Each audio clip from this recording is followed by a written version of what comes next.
I've talked about company cars before, and should they be in the company? Should you buy those personally? How should you do that?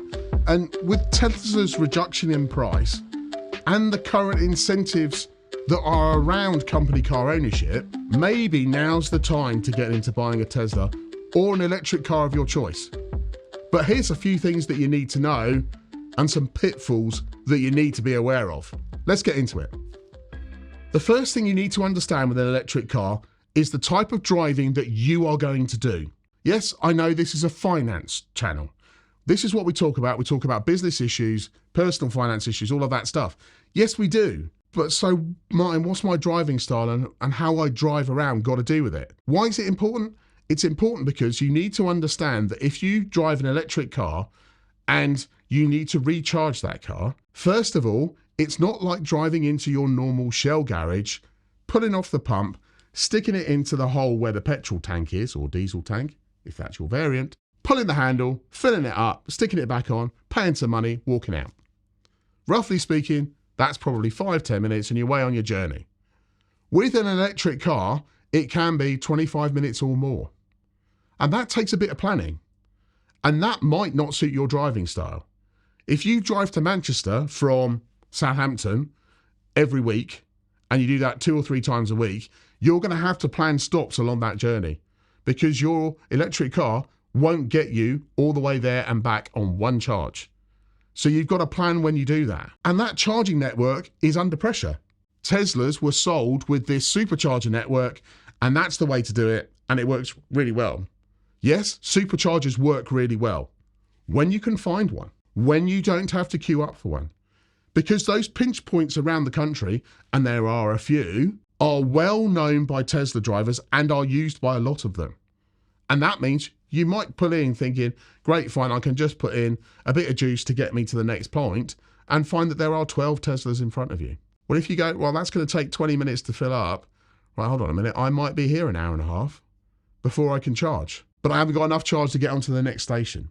So the point of all that blurb, if that's the right way of describing it, is think about your driving style. If you just drive around town a lot, an electric car works.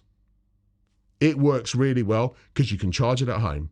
If you're going to be doing long distances in it, you need to think about how that works for you and your day.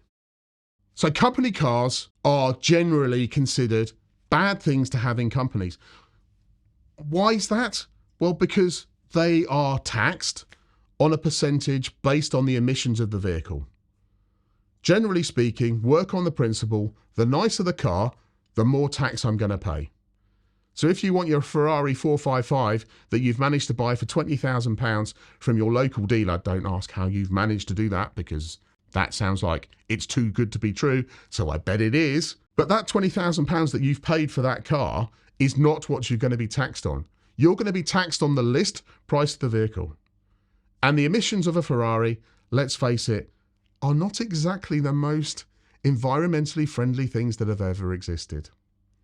So you're probably going to be paying, I don't know, 37% of list price. Contrast that with an electric car, that might be 2%. That's a massive saving that if it works for your driving style, and we go back to the first point, then that could work for you and mean that you get a tax saving as well as driving something that is environmentally friendly. An electric car is not necessarily the most environmentally friendly thing in the world. Hold on a minute, Martin. You started this by saying electric cars are environmentally friendly, and that's what they all are. The driving style is environmentally friendly, but you probably don't want to get into thinking too much about how they mine the lithium to get them in the batteries. Yeah, don't look at that on YouTube. You're not going to be very happy, and that might put you off an electric car. So I think it is a complete misnomer to think that when you are driving an electric car, you are driving something because it is environmentally friendly. The fact that you're driving an electric car with no emissions probably is, but you can't just ignore the fact that the process getting that car to your driveway for you to drive might not be. And that might not sit with you in terms of a moral thing. I don't know, but that's something that you need to factor into the equation. If you buy that car in the business today and it is new to you, So it has to be a new car. Nobody else can have it. It's not registered as a demo and all of that stuff. And it's in your company or it's in your business. There is a 100% first year allowance. So whatever the value of the car is, that will be a 100% first year allowance allowed against your profit. Not your tax, your profit. So if that car is £40,000 and corporation tax is 19%, you're going to save £40,000 times 19%. You are not going to save £40,000. That is an important distinction, and one that quite often people misread, get misquoted. They go, yeah, I can save all that against tax.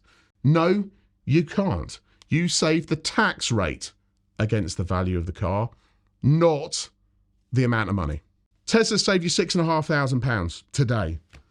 Yes, they do. Elon Musk has cut the price. That's what he's done. But do you think other manufacturers might follow suit? Maybe a Tesla is not ideal for you. There are other EVs out there. Some of them may be better than a Tesla. What Teslas win on, allegedly, is that supercharging network. But that supercharging network is getting opened up to other EVs. Porsche is a good example of that. That is going to put pressure on that network. So the supercharging thing, whilst a massive bonus, maybe the right choice of words, may not be the thing that you should base your decision upon. So we've talked about the benefits, or how Elon Musk's pricing decision is going to shake up the electric car market. It's going to. That's what's going to happen, because that's what he's trying to do. He's trying to disrupt what happens. He's done that throughout his business career. That's what he's tried to do. This isn't the first video that we've done about car ownership, buying cars, saving money on cars. So check out the link to our other videos on car ownership and running a car.